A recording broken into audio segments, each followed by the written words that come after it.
Now, the National Interstate Council of State Boards of Cosmetology is a not-for-profit corporation, and it's actually owned by each state territory as well as each state and their administrative representatives.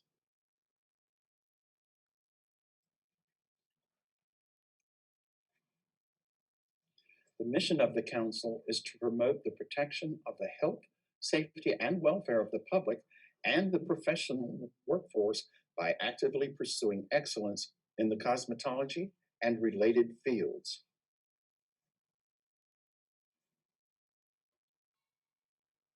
The scope of the National Practical Examination includes core domain services, and the core domain services are based on the National Job Analysis. Now, what you see there is a flyer that we utilized some time back when we were developing the Barber exam, and we distributed these to state boards. We went to trade shows, we sent them to uh, everybody that we could think of in order to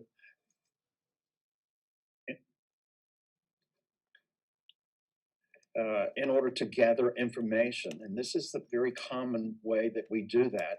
In order to go and fill out this survey, you had to be licensed as a barber, and there were questions. And from that, we determined our new barber exam. We're constantly doing that to make sure that the things that we're asking our candidates to remember or to know are those things that are relevant to the practice of that particular entity into the field.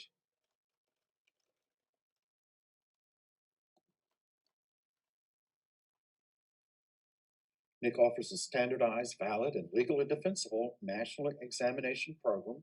We adhere to best practices as far as developing these exams, and I won't go into that, but it is a long process. We have two new exams that came out in 2020, and I'll be discussing those later on today.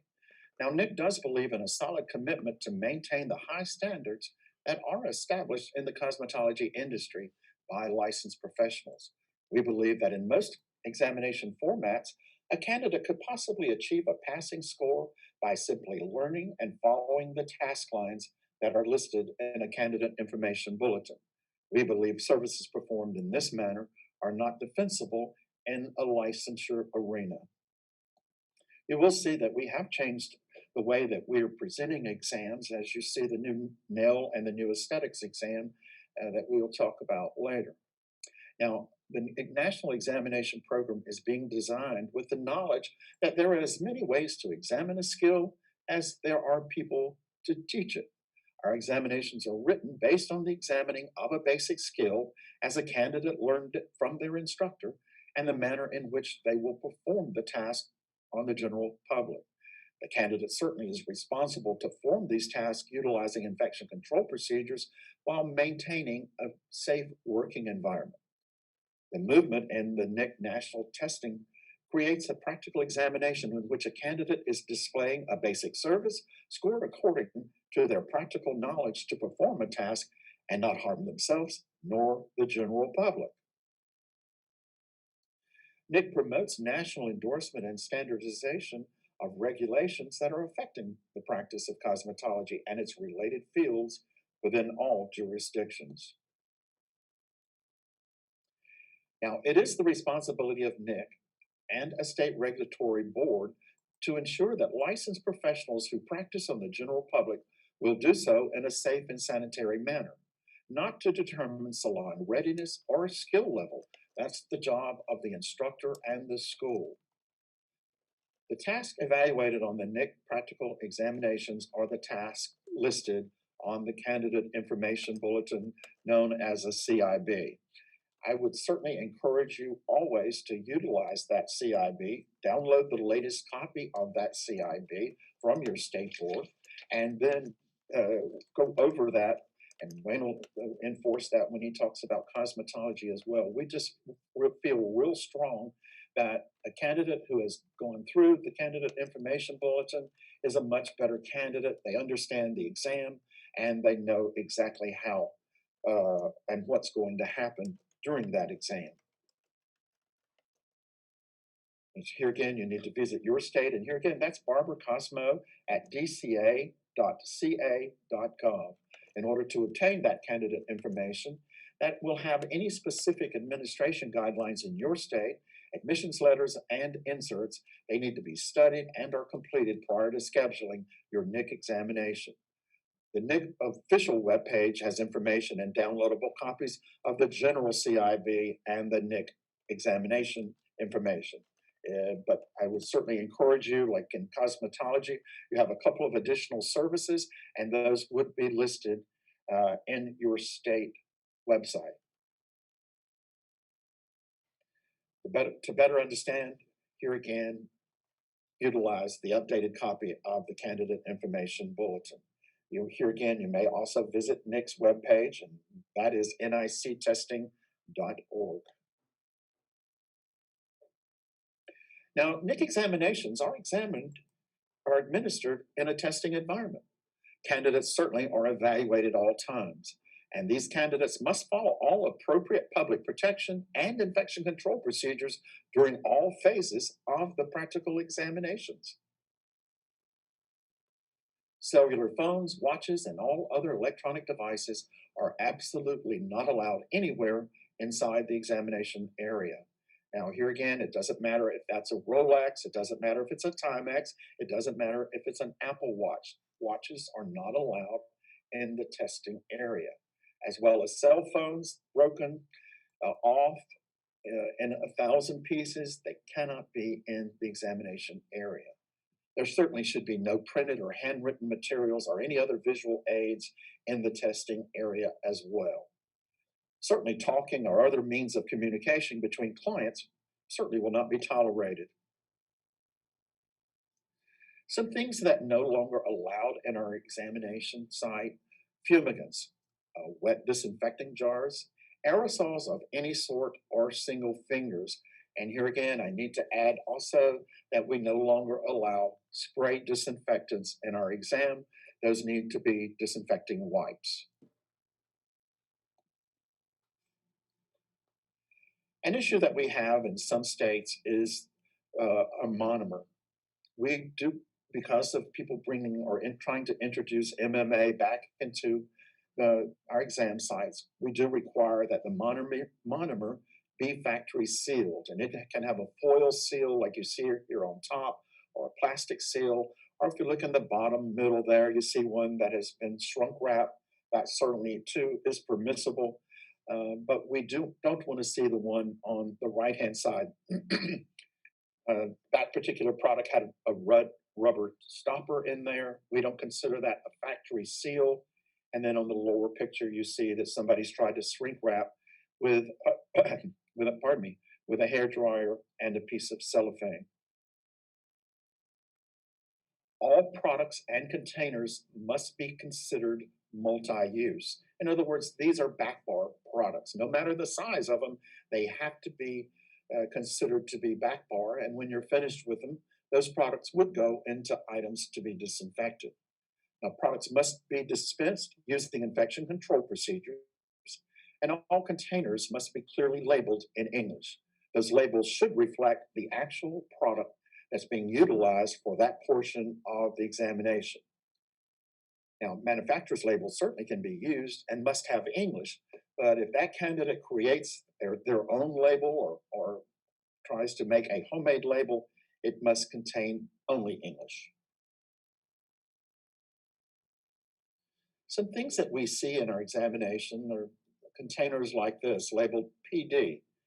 We think that's probably meant for the predisposition. It shouldn't, we would consider mislabeled, because it actually should be labeled as color or tint. Okay, commonly we see things like this: cleanser 1, exfoliator 2, and massage 3.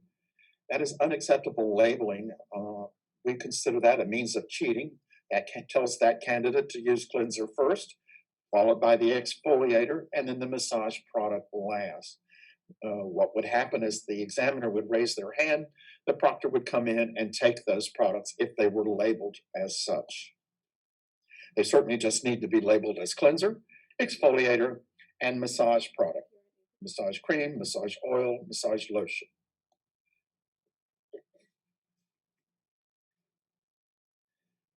Okay, so we only want products labeled. We don't need to see things like gloves, cotton balls, pardon me, spatulas, and that sort of thing. Supplies don't need to be labeled, only products need to be labeled. Now, certainly germs are very scary, and we're doing this remotely because of the virus that's out there. We're not real happy. We'd like to see your smiling faces.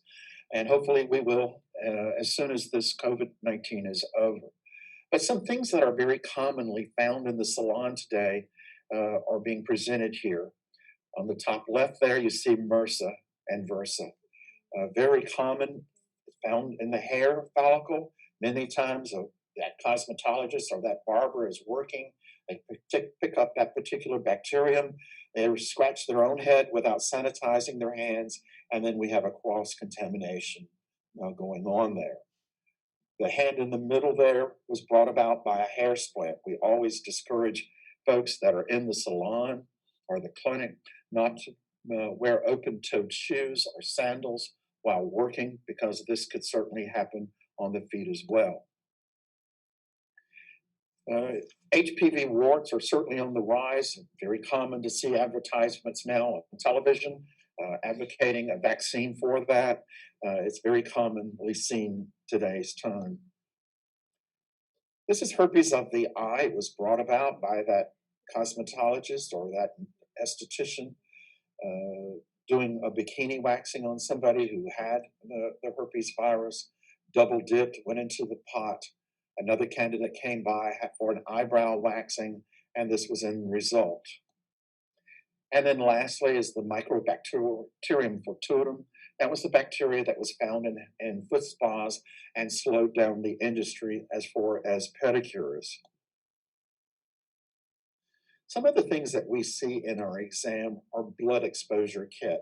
We consider that a mislabeled product that should actually just be labeled as a first aid kit. Now you see a bag there that they've written on the side, on the inside there that says contaminated. We no longer require that bag, and Wayne will be addressing that in the cosmetology as well as the barber exam. We no longer require that bag. They can put things directly into the trash, but it certainly doesn't need to be labeled. You know, some things that we see in our exam are little carts or caddies or trays, and this happens to be a little caddy. That candidate has put products inside there, and many times they easily want to transfer that caddy or that tray over into a newly disinfected area for their second client. This one happens to be a canvas covered, which could not be disinfected, but were it a disinfectable tray or a caddy, the products inside there, as well as the tray or caddy itself, must be disinfected prior to moving them over for our second client. There are also candidates that want to take things to the table, pardon me, like their trash. Nail technicians are notorious for this. We certainly discourage that. You're going to see when we go over the candidate information bulletin that it says disinfects entire work area completely for that second client. Were that candidate to leave that trash there and then disinfect around that, they really hasn't disinfected the entire work area, have they? Some other things that we see are things that are thrown on the floor, like you see there on the right. They've got their plastic bags there for their trash and items to be disinfected, and they've also put down a piece of plastic. We see this a lot, particularly in the saturation process for the chemical waving. We encourage you not to put anything on the floor like this, as it creates a hazard. It creates a hazard not only for that candidate, but for anybody going toward the restroom or even your examiners as they walk around. So nothing should be placed on the floor like that. Everything should be placed up underneath the work area, and no plastic like so put on the work area at all. So our star here represents some of the main things that we're looking for in our exam.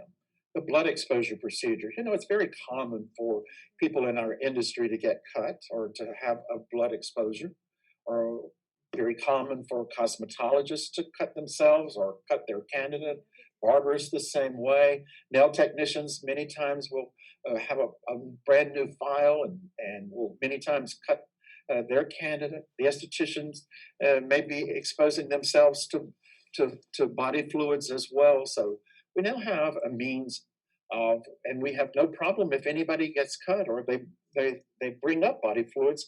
They just need to correct that problem when it occurs. So we have a means of utilizing a blood exposure procedure. And Wayne, like I said, will be going over that shortly. And we expect our candidates to know it's not a problem if you cut yourself, if you take care of it. So encourage that student if they get cut, stop whatever they're doing at that moment, go ahead and perform a blood exposure procedure, and then go about their business of performing, continuing that service. You know, in our old exams, people used to finish up with the exam and just pull everything into a big plastic bag and go home and sort it. Well, we think it's important that a candidate know the difference between an item that needs to be disinfected and an item that's trash or even soiled linen. And for that reason, we do have a three-bag system in all of our exams. We encourage candidates, and just very frankly, Wayne and I like the little small paper bags like you get at the grocery store. I would encourage you to put a liner in there. You don't have to, we're not going to mark off for it, but I've seen many times when we observed an exam where somebody has thrown water into a bag and it seeps out and it creates an unsafe work environment. So label those bags as trash, to be disinfected, soiled linens, and then make sure, or I would make sure that I put a bag in there. You know, our barbers are going to be shaving and they're going to have wet towels. Our estheticians are too. I once saw a cosmetologist that had just wrapped a perm and used a spray bottle, put it into a paper bag without a liner, and all of a sudden it began to water began to get onto that tile floor. So they created an unsafe work environment for themselves and could have avoided that by strictly having a liner in there. And I do always encourage that. Storage standards. I want to tell you as an instructor, that's the drawer in the salon or the drawer in the school that contains all the items, the products, the supplies that that candidate is going to need.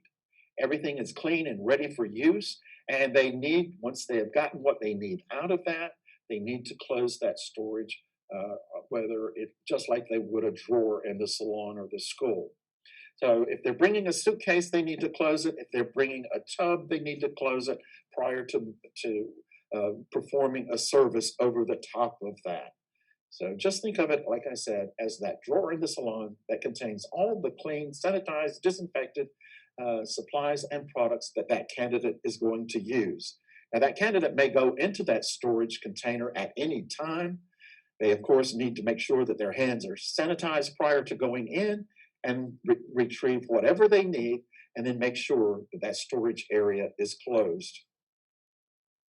Our work area maintenance. You know, our candidates are going to be going out into the workforce, and we realize that. And so if they drop something in that exam, we expect them to stop whatever they're doing, to pick it up, dispense or dispose of that particular item, and items to be disinfected or trash or soiled linens, wherever it needs to go, sanitize their hands and go back to work. The same thing if they were using a product. If that product were to spill on the floor, we expect them to stop whatever they're doing, clean up that, dispose of that wipe or that paper towel into the trash, and then sanitize their hands and go back to work because they are responsible for their work area. And lastly, but certainly not of least importance, are infection control standards. Ladies and gentlemen, we're looking at the same thing that you're teaching every day, infection control. We want that candidate not to be touching the tips of containers with anything. We want them to make sure that they're not double dipping, that if they're working on somebody and need to scratch their head or scratch their nose, that they sanitize their hands before they scratch their nose or scratch their head, and then resanitize prior to going back and touching that client. The same things that you teach all the time are those things that we're looking for as far as an infection control standard. I would also tell you that we're looking for that at all times. Even though a candidate has stepped back, doesn't mean that we're not observing that candidate. Now, candidates are required to bring their own examination supply kit, and it should have a sufficient quantity of clean implements, supplies, and other materials that are needed to complete the examination. That examination kit must be kept closed and stored under the work area, and candidates, like I said earlier, may re-enter the kit at any time during the examination in order to remove any necessary materials. That supply kit is considered a storage area and therefore part of the work area.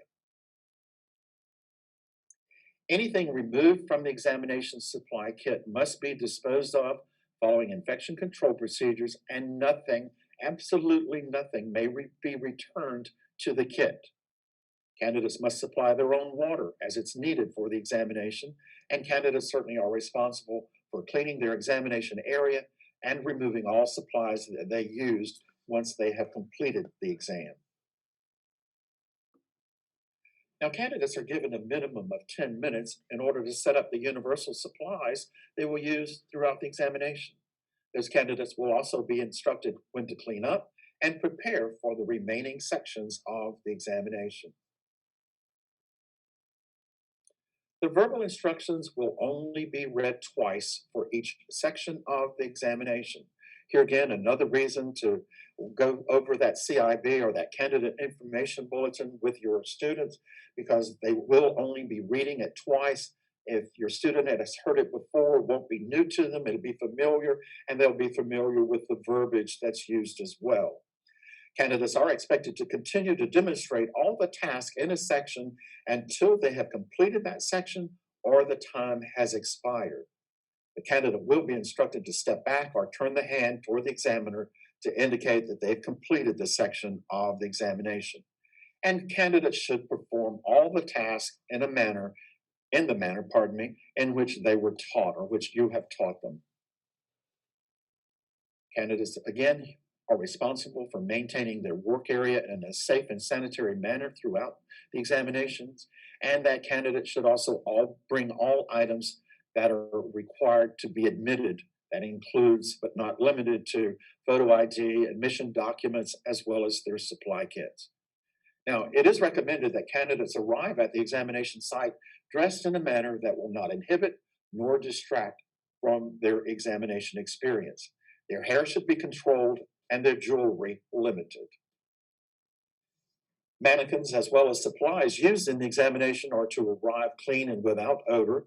Heads used for the hair services should not be a new head fresh out of a box, and the hair should be cut, conditioned, and groomed in order to perform the task and the services that are listed in the candidate information bulletin. Candidates are responsible to familiarize themselves with their equipment and supplies before taking the practical exam. Here again, I realize that a lot of folks do rent a kit. They really do need to familiarize themselves with that kit prior to coming to the exam so they know and can identify the supplies that they will be needing for the exam. Candidates must not leave the examination area without permission.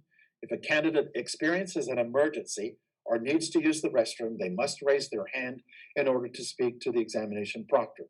No additional examination time certainly is given for a candidate under these circumstances. I will tell you, folks, examiners have been instructed not to answer any questions during an examination. This ensures equal opportunity for all candidates, and it assures standardization in the testing for the national practical examination. Proctors may only make the following statements when addressing the candidate questions and situations: do the best you can with what you have available, or do as you were taught. This is the NIC website. You can get your general information, but I would certainly encourage you to go onto your state at Barber Cosmo at dca.ca.gov.